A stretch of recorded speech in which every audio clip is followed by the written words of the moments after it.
After Winky D released this,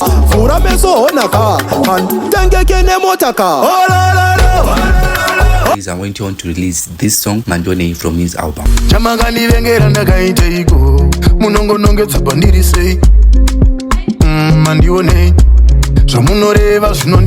And then we also have this artist Oriyano.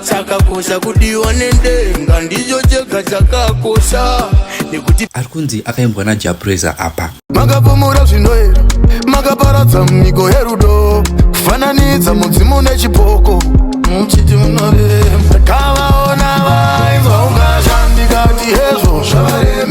In an interview, Oriyano dismissed zvainzi anokopera JAH PRAYZAH akati musandifananidze na JAH PRAYZAH. Ndibva ndavaudza kuti pamunotaura nezvamukoma musandiise ipapo, musandifananidze zwi rangu neravo.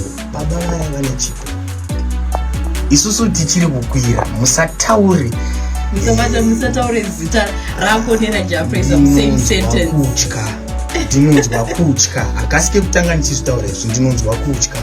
Saka zvakanaka ndinozviyemura zvavataura zvavo. And then Winky D is said to have fired shots at JAH PRAYZAH after he received a car, like cars from Winky Chivayo.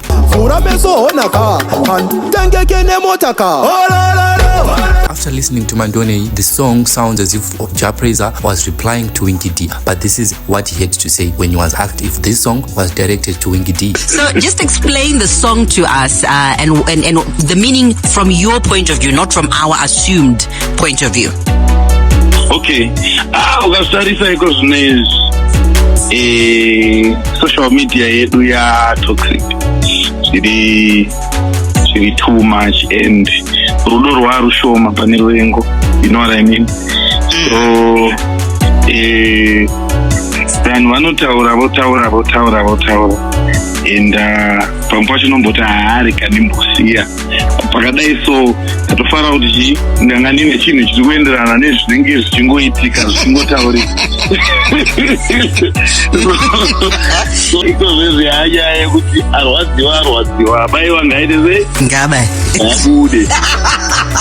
Man, you heard it here, JAH PRAYZAH. I'm not going to go further, but shout out Kwamuri, shout out Munfarisuro se. CFM Stereo. Well, yeah, you hear that right? Arwadziwa ngaarwadziwe, abaiwa ngaabaiwe. That was from JAH PRAYZAH achitaura kuti zvauri kufunga ndizvozvo.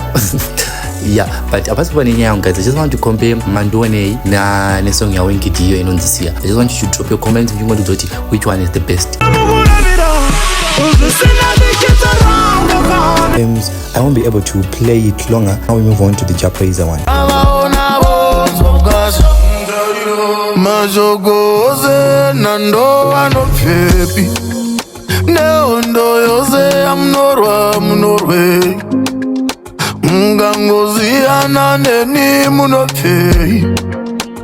I think we hear more when JAH PRAYZAH releases his upcoming album Ndini Mukute. So let's just wait and hear more, because now a lot of people have been saying that JAH PRAYZAH has been bought. So if he was really bought, we are going to see that in his song. If he will be endorsing anyone, I don't know. But don't forget to like, subscribe and comment. Right now we are just using JAH PRAYZAH's one song Yakabulita. Of course Winky D has got a whole full EP, but we're just going to take Sia only. So see you in the next video.